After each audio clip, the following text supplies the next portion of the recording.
आज हम बात करेंगे ऐसे विषय पर जो भारत में नहीं पूरी दुनिया में ही चर्चा का विषय बना हुआ था। जस्टिस यशवंत वर्मा नोटकांड। आज इस विषय पर चर्चा करने के लिए हमारे साथ है जनता की आवाज न्यूज चैनल के चेयरमैन श्री जसवीर सिंह मलिक। सर, आज हम एक ऐसे विषय पर चर्चा कर रहे हैं जो कि है जस्टिस यशवंत वर्मा से रिलेटेड। ये पूरी ही न्यायपालिका जुडिशरी पर एक कलंक बना हुआ था।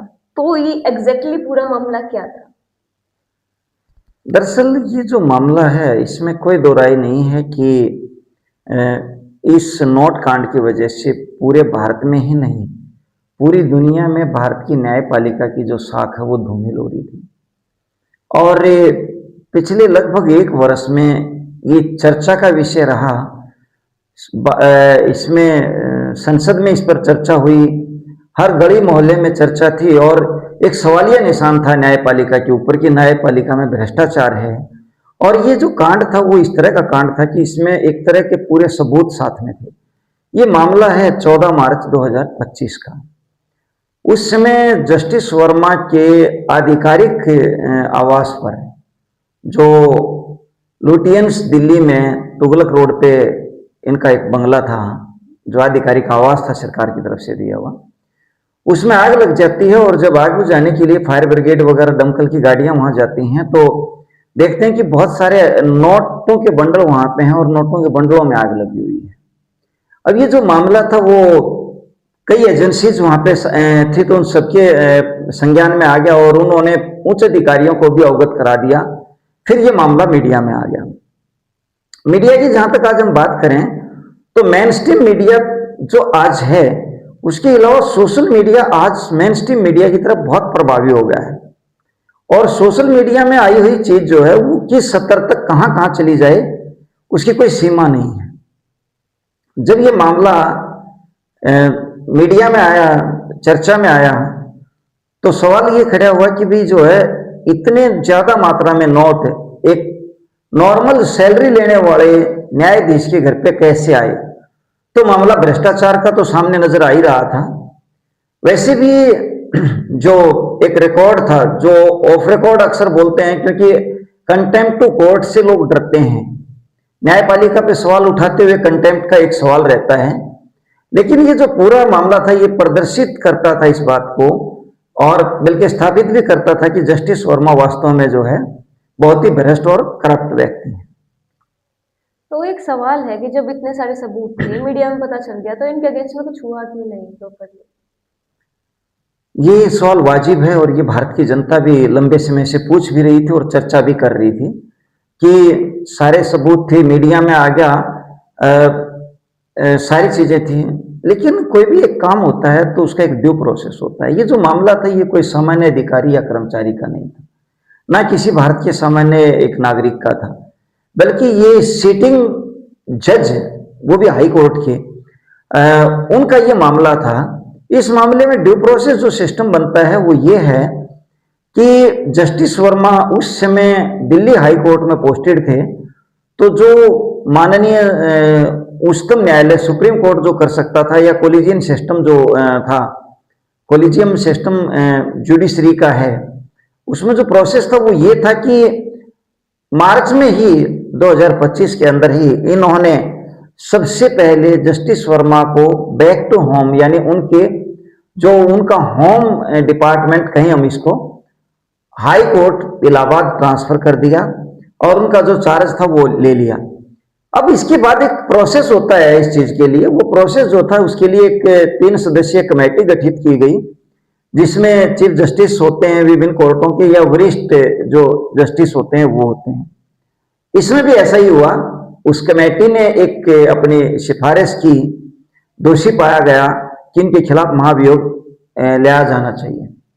फिर पार्लियामेंट में भी लगभग 140-45 सांसदों ने इस पर हस्ताक्षर करके महाभियोग के लिए जो प्रक्रिया होती है उसको शुरू करवाया, और लोकसभा अध्यक्ष ओम बिरला ने इसको जो है प्रोसेस किया। तो ये एक समय लगता है इतना इन चीजों में। तो जैसे कि आपको पता है, अब तो उन्होंने रिजाइन दे दिया, तो क्या इसका रीजन महाभियोग था कि उनके सर पर महाभियोग की तलवार लटक रही थी, तो उन्होंने सोचा कि अपनी इज्जत बचा लेते और पहले रिजाइन कर देते हैं? इसके बहुत सारे कारण हैं। सबसे पहला, इसमें तो कोई दो राय है ही नहीं, जब महाभियोग की सिफारिश भी हो गई है और प्रोसेस भी शुरू हो गया, तो वो तो एक था ही रास्ता, अगर ये नहीं होते तो।